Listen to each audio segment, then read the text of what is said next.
चलिए बच्चों, स्टार्ट करते हैं।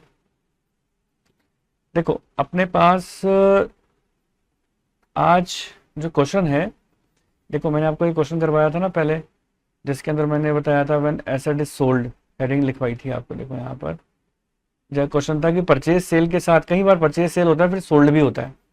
अब जो क्वेश्चन करवाने जा रहा हूँ वो WDB का करवाने जा रहा हूँ। उसमें परचेज भी होगा, सेल भी होगा, सब कुछ ही होगा, है ना। तो आप लोग मेरे साथ साथ क्वेश्चन को लिखना। लिखो, a firm purchase, a firm purchase. काम करते हैं, पेज बदल देते हैं, यहां से लिखो।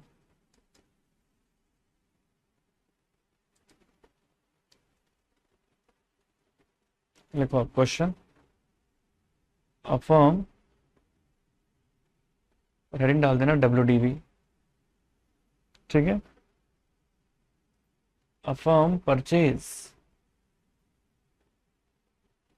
On 1 April 2009, on 1 April 2009, a second hand machine, a second hand machine for rupees 36,000, for rupees 36,000, and spent rupees 4,000, and spent rupees 4,000 on its installation.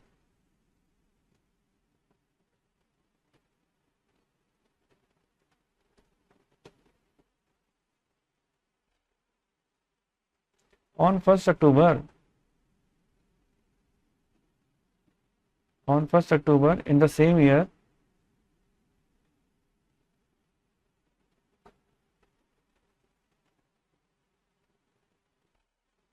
another machinery costing rupees,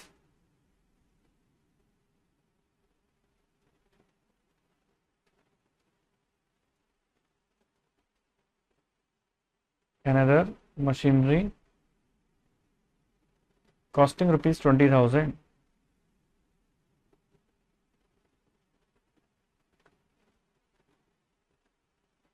was purchased.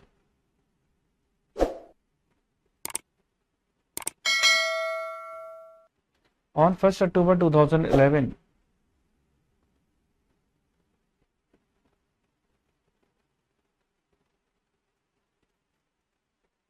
the machinery brought on 1st April 2009,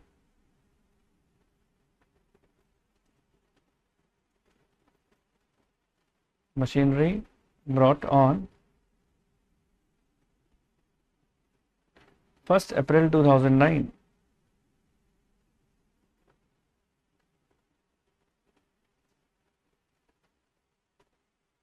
was sold for rupees 12,000, and on the same date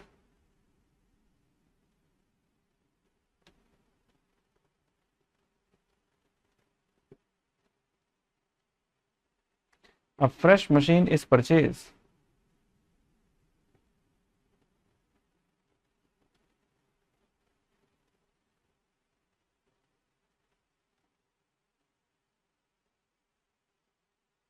For rupees 64,000.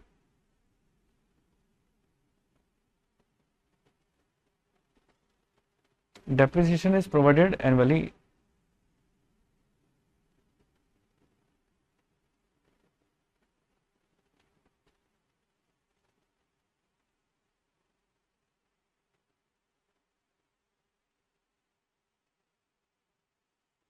On 31st March,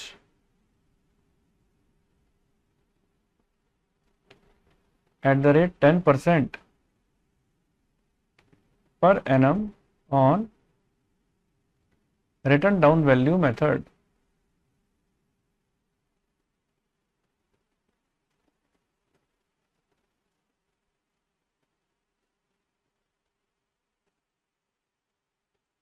ठीक है। show the machine account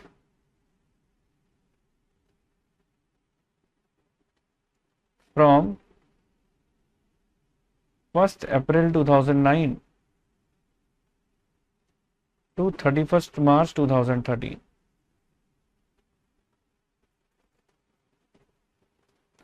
देखो बच्चों, इस question को solve करने के लिए अपन को बहुत टेक्निकल तरीके से देखना पड़ेगा एक एक चीज को। और जैसा कि मैंने पिछले क्वेश्चन के अंदर आपको बताया था कि आप परचेज सेल की इंफॉर्मेशन लिखो और उसके बाद आगे प्रोसीड करो, तो वैसे ही करना है। देखो अपन को लिखा है, a firm purchase a machine on 1st April 2009, a second hand machine 36,000 and spend 4,000। तो देखो, जब भी मैंने आपको बताया था इस तरीके का कोई भी क्वेश्चन आता है, आपको क्या काम करना है, आपको परचेज और सेल के दो कॉलम बना लेने हैं और उसमें आप लिखते चले जाओ। देखो सोल्यूशन लिखो यहाँ पर, यहाँ लिखो गिवन दैट, हेडिंग डालो, मेरे साथ साथ देखो लिखना, तभी बातें समझ में आएंगी। गिवन दैट लिखो और यहाँ लिखो परचेज और यहाँ लिखो सेल। ठीक है। अब वो क्या बोल रहे हैं, आपने 36,000 का परचेज किया 1st अप्रैल 2009 को और 4,000 उसके स्पेंड कर दिए उसके ऊपर। तो ठीक है, तो आप यहाँ पर क्या लिखोगे, डेट ऑफ परचेज है 1st अप्रैल 2009। साथ साथ लिखना मेरे, मैं फिर कह रहा हूँ, मैं बहुत धीरे धीरे, पहले धीरे धीरे करा रहा हूँ, साथ साथ लिखते हुए चलना मेरे। 1st अप्रैल 2009 और परचेज अगर अपन ने किया है, देखो यहाँ पर कितने का, 36,000 प्लस 4,000 कितने हो गए, 40,000। On 1st October in the same year another machine costing rupees 20,000 was purchase. अब 1st अक्टूबर पे 2009 पे, ये तो पहली मशीन थी, एक और मशीन खरीद ली, कितने की खरीदी अपन ने, 20,000 की। लो 20,000। On 1st October 2011, the machine brought on 1st April 2009 was sold for 12,000। ठीक है, 1 अक्टूबर 2011 की बात थी, ये वाली मशीन 1 अक्टूबर 2011 को आपने बेच दी, कितने रुपए में, 12,000। ठीक है, जो इंफॉर्मेशन लिखी है वो मैं इस तरह से लिख रहा हूं। And on the same date a fresh machine purchase for 64,000। उसी तारीख को एक फ्रेश मशीन परचेज कर ली, कितने की, 64,000 की, ये लिखा है ना। तो उसी तारीख को यानी 1 अक्टूबर 2011 को आपने परचेज कर ली 64,000 की एक फ्रेश मशीन, तो परचेज के कॉलम में लिख दिया अपन ने। अब depreciation is provided annually on 31st March, 10% per annum on return down value method, है ना। ठीक है ना, रिटर्न डाउन वैल्यू मेथड।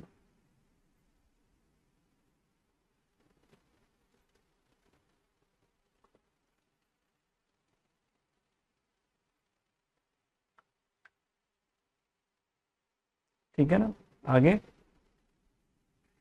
अब देखो, अब आगे क्या चीज आती है यहाँ पर, 10% per annum on return down value method बोल रहा है ना। देखो ये, तो अब आपको यहाँ पर देखो ऊपर ही ऊपर लिख देता हूँ डेप्रिसिएशन की रेट,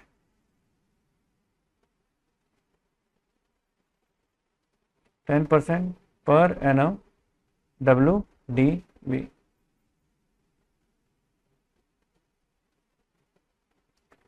ओके, ठीक है यहाँ तक। अब देखो, मैंने आपको बताया था क्वेश्चन को अपन कैसे सॉल्व करते हैं। आप लाइन डालो, फॉर्मेट बनाओ, चलो अब देखते हैं। देखो आगे, अब आप मेरे साथ साथ क्या बनाएंगे, फॉर्मेट बनाएंगे। चलो ठीक है, ये solution format.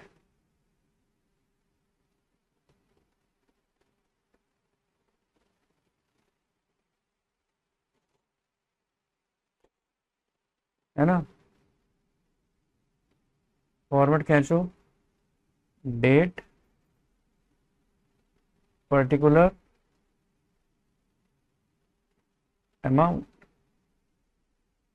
Again date, particular amount, machine account, date, particular amount, date, particular amount. अब देखो क्वेश्चन अपन को बार बार पढ़ने की जरूरत नहीं है, ठीक है। हमारे इंफॉर्मेशन अपन ने देखो लिख दिया, अपन अब उस इंफॉर्मेशन के ऊपर ही जाएंगे, ठीक है। तो चलो देखें 1 अप्रैल 2009, तो सबसे पहले अपन ने खरीदी है 1 April 2009 to bank, first machine purchase किया है, ठीक है, 40,000 की, ओके। और इसका ईयर कब क्लोज होगा, क्वेश्चन नंबर क्या लिखा था, ईयर एंडिंग 31 मार्च पर हो रही है, 31 मार्च 2009 में, 2010 हो जाएगा ना ये, ठीक है ना। हाँ तो देखो इसको देखो एक बार, ये डेट सही नहीं लिखी मैंने, देखो 2010 लिख दो, बाय डेप्रिसिएशन, ठीक है, बाय डेप्रिसिएशन। चलो अब अपन को देखो क्या काम करना है। अगर आप डायग्राम बनाना चाहते हो, जैसे मैंने पहले डायग्राम बनाया था, अब आप भी डायग्राम बना लो, कोई जल्दी नहीं है देखो क्वेश्चन करने की, धीरे धीरे धीरे धीरे करते चलेंगे। तो यहाँ देखो 31 मार्च 2010 आ गया, 31 मार्च 2010,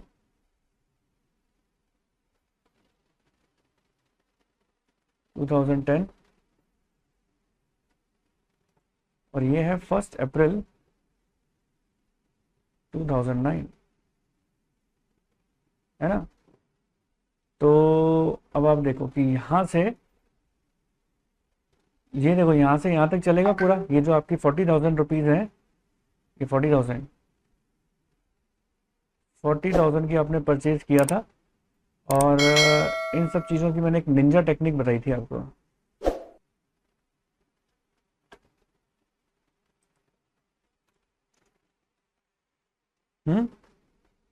तो लो यहाँ से लेकर देखो यहाँ तक के बीच में कोई और एडिशनल डेट भी नहीं आ रही, आप देख पा रहे हो, कोई आ रही है क्या, देखो कोई आ रही है क्या, 1 अक्टूबर 2009 इन दोनों डेट के बीच में आएगा, हाँ लगता है आपको,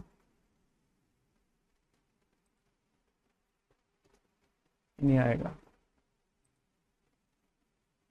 क्या, 1 अक्टूबर 2011 आएगा, जब 9 ही नहीं आ रहा तो 11 कहाँ से आएगा, है ना।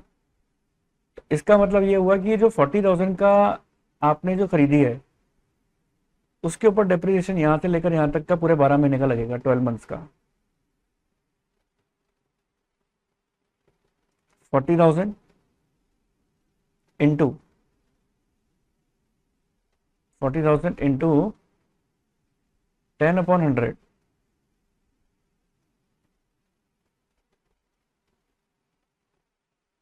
40,000 इंटू 10/100 इंटू आगे पूरे साल भर का आएगा 12/12, है ना। चलिए तो कितना हो जाएगा, 4,000, 10% का डेप्रिसिएशन है, 4,000 हो गया। अब यहाँ पर लिखेंगे अपन बाय बैलेंस CD 36,000,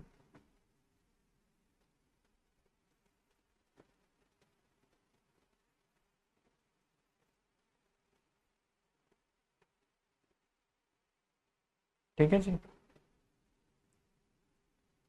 चलिए अब CD को BD में ट्रांसफर कर दें, जैसे मैंने हमेशा आपको समझाया है, 1 अप्रैल 2010,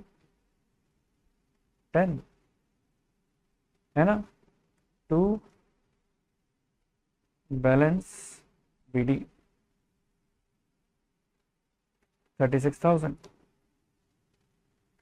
इसका ईयर कब क्लोज होगा, 31 मार्च 2011 में जाके, बाय डेप्रिसिएशन लिखना चाहिए, लेकिन आप ये देखो कि 1 अप्रैल 2010 से 31 मार्च 2011 के बीच में कोई इवेंट अकर हुआ है क्या? 1 अप्रैल 2010 से 31 मार्च 2011।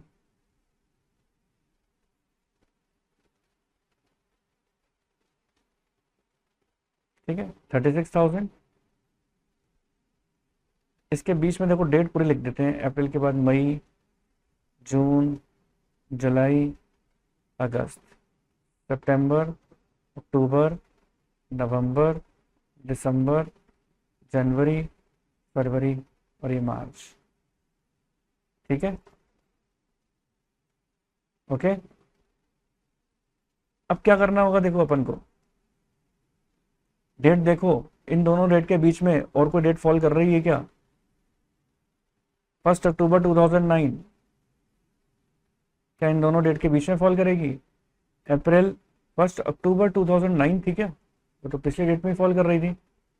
जस्ट अ सेकेंड, एक सेकेंड, क्वेश्चन के अंदर देखते हैं, गड़बड़ हुई है अपन से। लिखा है ना on 1 October in the same year. बिल्कुल बिल्कुल बिल्कुल, यहाँ गड़बड़ हो गई ना। 1 अक्टूबर 2009 देखो यहाँ पर फॉल कर रही थी ना। अप्रैल के बाद मई, जून, जुलाई, अगस्त, सितंबर, अक्टूबर, यहाँ पर आ रही थी ना 1 अक्टूबर 2009। तो यहाँ पर अपन को एक मशीन और परचेज करनी चाहिए थी, सेकंड वाली। थोड़ा सा अमेंड करना पड़ेगा, चलो कर लेते हैं, इंसर्ट कर लेते हैं जगह को। आपको तो मिटाना पड़ेगा, मैं तो जगह इंसर्ट कर सकता हूँ, आप लोगों को मिटाना पड़ेगा। देखो यहाँ पर आप सबसे पहले लिखेंगे 1 अक्टूबर 2009। ठीक है, लो हो गई जगह इंसर्ट। लो अब लिखो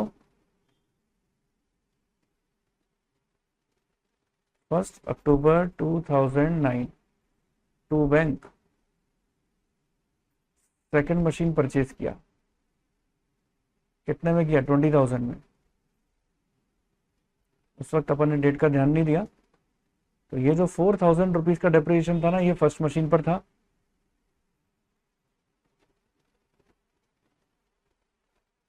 4,000 का, और सेकंड मशीन के ऊपर कितना डेप्रिसिएशन हो जाएगा?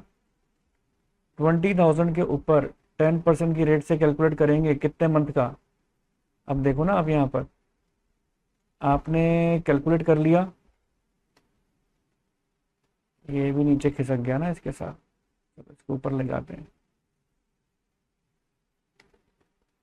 तो देखो यहाँ से यहाँ तक आपने कैलकुलेट करोगे, अक्टूबर से 31 मार्च तक। 1 अक्टूबर पे कैलकुलेट हुआ ना, तो ये कितने मंथ का हो गया? अक्टूबर, नवंबर, दिसंबर, जनवरी, फरवरी, मार्च, 6 मंथ का 20,000 के ऊपर।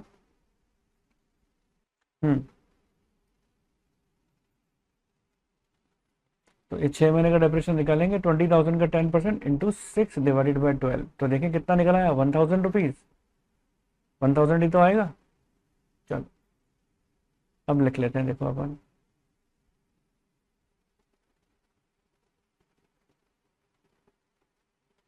तो ये आ जाएगा 31 मार्च पर by balance CD first 40,000 minus 4 36,000, 20 minus 1 19,000। ठीक है, चलो 36,000 प्लस 19,000 55,000 अभी सही है। ठीक है ना, चलिए अब नेक्स्ट देखते हैं। अब अपन को देखो यहाँ पर जो शिफ्ट करना होगा ना, वो भी अपन को यही शिफ्ट करना होगा, तो मिटा दो, करेक्ट शिफ्ट कर लो। फर्स्ट पे 36 और सेकेंड 19,000। ओके, एक्सटेंड कर देते हैं हम, देखो इसको।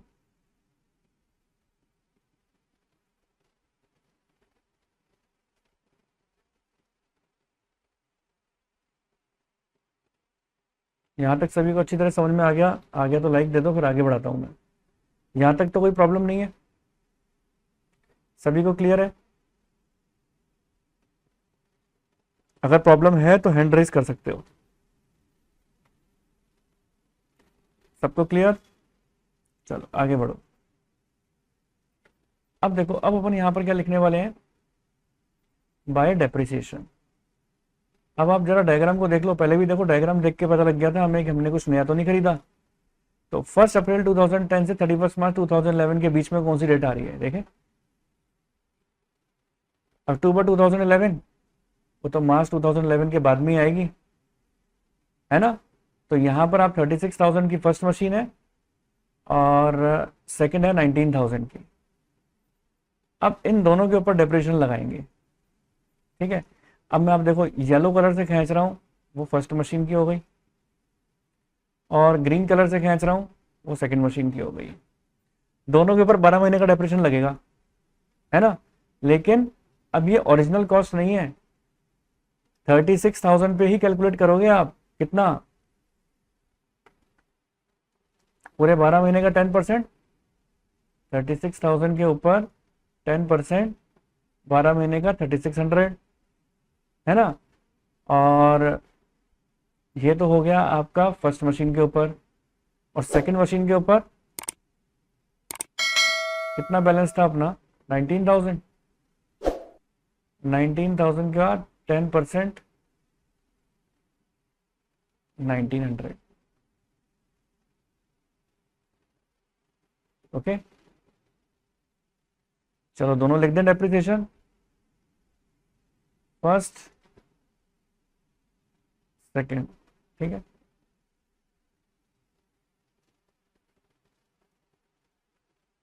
चलो लिखें, कितना कितना आएगा? 3600, 1900, टोटल 5,500।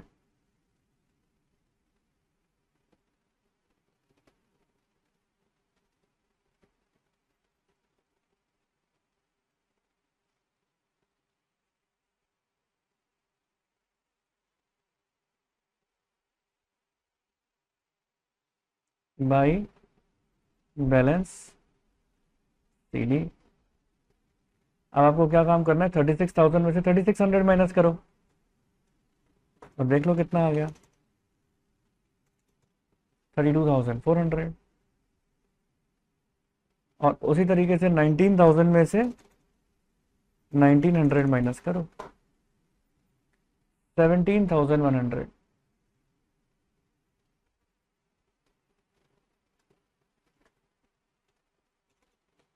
प्लस 17,100, 49,500। ओके, 49,500।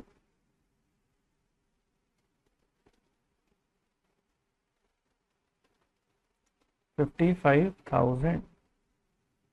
चलो ये वाला ईयर भी हो गया अपना कंप्लीट। सीडी को बीडी में ट्रांसफर कर दें टू बैलेंस बीडी, ठीक है। कौन सी डेट आ जाएगी? 1 अप्रैल, 1 अप्रैल 2011, है ना। तो फर्स्ट आ जाएगा 32,400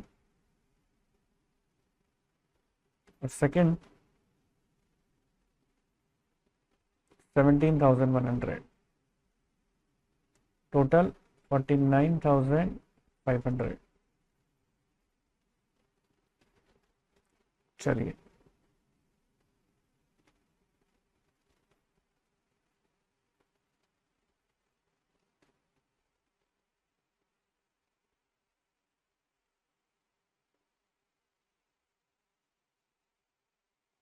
चलो अब अपन देखते हैं, देखो इस ईयर का बनाएंगे। अब आप खुद सोचो, अगर ये 1 अप्रैल 2011 है तो इसकी ईयर कब बंद हो रहा होगा? 31 मार्च 2012 में।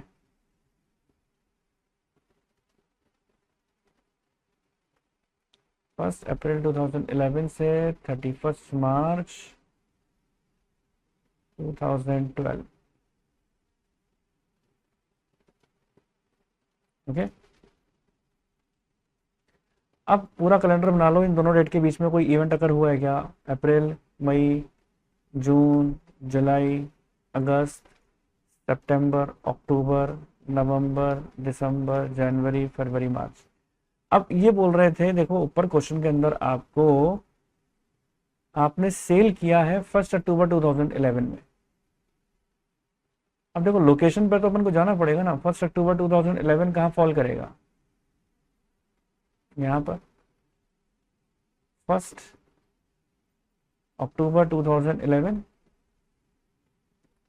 फर्स्ट मशीन की कीमत कितनी थी शुरू में? 32,400, और सेकंड की थी 17,100।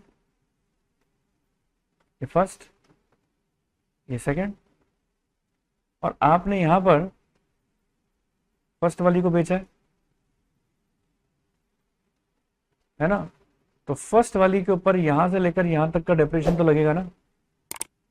कितने महीने हो गए? अप्रैल, मई, जून, जुलाई, अगस्त, सितंबर, कितने हो गए? 6 महीने। तो 6 मंथ्स का डेप्रिसिएशन तो लगाना पड़ेगा ना। तो 32,400 इंटू 10/100 इंटू 6/12 करो, तो 10 divided by 100 into 6 divided by 12, 1620। कितना? 1620। ठीक है जी।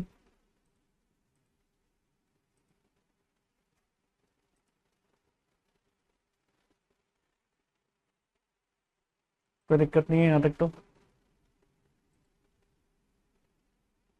तो अपन एक काम करते हैं, क्यों ना यहाँ पर 1 अक्टूबर को यहाँ डेट लिखते हैं, 1 अक्टूबर 2011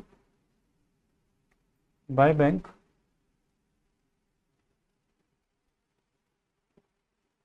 1620।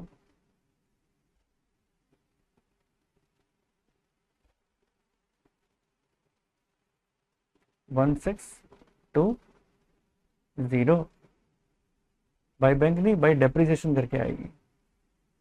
डेप्रिसिएशन हो गया ना अभी तक, 6 महीने का लगाया ना।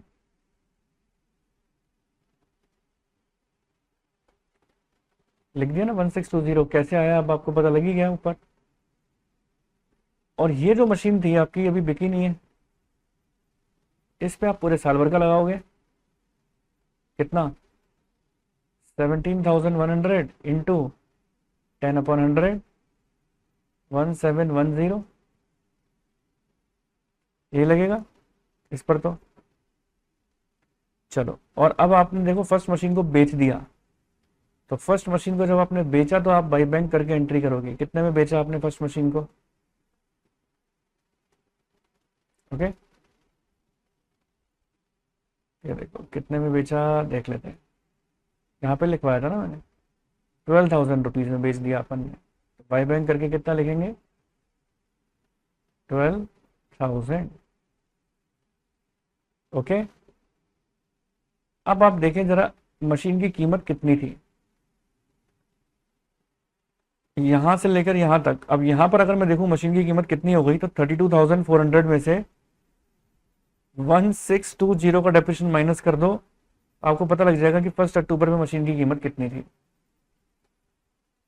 32,400 माइनस 1620, और 30,780। और आप उसको बेच कितने में रहे हो? 12,000 रुपए में, कम में बेच रहे हैं, तो पता लग जाएगा कि लॉस कितना है। तो देखो यहाँ पर आप उसकी कीमत कितनी हो जाएगी मशीन की? 30,780 माइनस 12,000, 18,780। तो ये आपको पता लग गया कि उसका लॉस कितना आ गया। ये रहा लॉस। मैंने आपको पहले ही बता चुका हूँ, लॉस हमेशा अपन बाई पीएल करके दिखाते हैं, by profit and loss. Loss कितना? 18,780। ठीक है जी, कोई दिक्कत नहीं है। अब यहां तक करने के बाद अब आपको क्या काम करना है, फिर से डेप्रिसिएशन लगाना है सेकंड मशीन के ऊपर बाय डेप्रिसिएशन।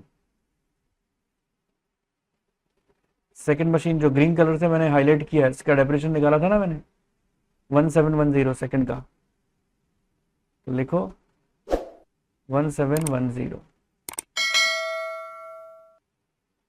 थर्ड का, अब थर्ड देखो आपने इसी तारीख को एक नई मशीन और खरीदी थी, यहाँ पर लिखा है ना 1 अक्टूबर 2011 में 64,000 की। अब देखो, अब यहाँ पर अपन देखो जो नई मशीन खरीदी है 1 अक्टूबर 2011 में कितने की खरीदी है, 64 की। तो अब यहाँ लिख दो 64 की खरीदी है अपन ने 1 अक्टूबर 2011 में। इसी तारीख को अपन ने एक परचेज भी की है, परचेज भी की है अपन ने 64,000 की, थर्ड, है ना ये। अब यहाँ से यहाँ तक का जो डेप्रिसिएशन आएगा उसके ऊपर अक्टूबर नवंबर दिसंबर जनवरी फरवरी मार्च 6 महीने का, तो आप कैलकुलेट कर लो इसके ऊपर 64,000 इंटू 10/100, है ना, इंटू 6/12। ओके, चलो यहाँ लिख देते हैं अपन टू बैंक। थर्ड, ठीक है, कितनी आ जाएगी, ये आ जाएगी 64,000 अक्टूबर 1, और यहाँ पर आ जाएगा 3200। इन दोनों को जोड़ दें अपन। तो देखो अब यहाँ पर देखो क्या बात आती है कि अब सेकंड मशीन, देखो सेकंड मशीन की कीमत आपको 17,100 दे रखी है, तो 17,000, पहले तो एक बार बताऊं आपको डेप्रिसिएशन का टोटल लगाओ 1710 प्लस 3200, तो 4910 आ गया। अब आपको डेप्रिसिएशन मतलब बाई बैलेंस सीडी निकालना पड़ेगा, इसका बाई बैलेंस सीडी, ठीक है, मार्च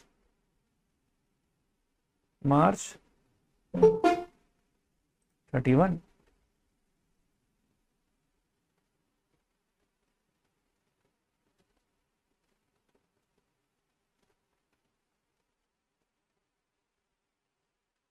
लो, सेकंड का बैलेंस कितना आया, थर्ड का बैलेंस कितना आया, दोनों का निकाल लेते हैं। तो देखो सेकंड है वैल्यू 17,100, तो 17,100 माइनस 1710, तो 15390। उसी तरीके से 64,000, उसी तरीके से आप देख सकते हैं 64,000 माइनस 3200, 60,800, टोटल वैल्यू कितनी हो गई 15390 प्लस 60,800, 76190। तो ये हो जाएगा आपका टोटल, ठीक है। फिर से सीडीवीडी में ट्रांसफर होगा, टू बैलेंस पीडी,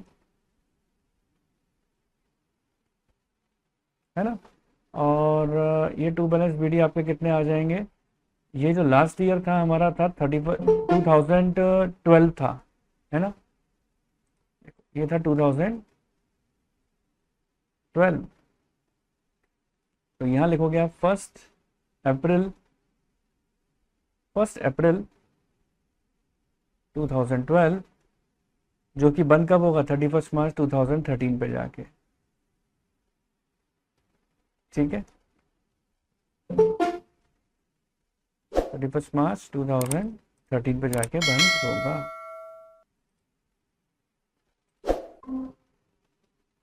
अभी देखो, अब और एक्सटेंड कर लो इसको,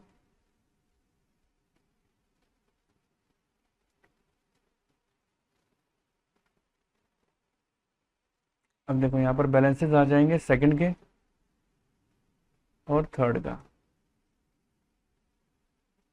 15390, 60,800, 76,190। अब डेप्रिसिएशन देखो, अब इसके बीच में कुछ भी नहीं हुआ, सब कुछ हो चुका है कंप्लीट। जो सेल करना था, परचेज करना था, सब हो गया। अब तो अपन को केवल और केवल क्या काम करना है, डेप्रिसिएशन लगाना है फिर से। इसका 10% कितना आ जाएगा, 1539। थर्ड इसका कितना आ जाएगा, 60,800 का 10%, 6080, 7619। ठीक है, 31 मार्च 2013 बाई बैलेंस CD कर देंगे अपन।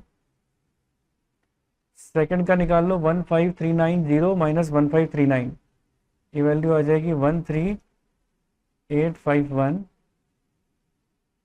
और ये कितनी आ जाएगी, 60,800 में से 6080 गए, वैल्यू आ जाएगी 54,720, 68571।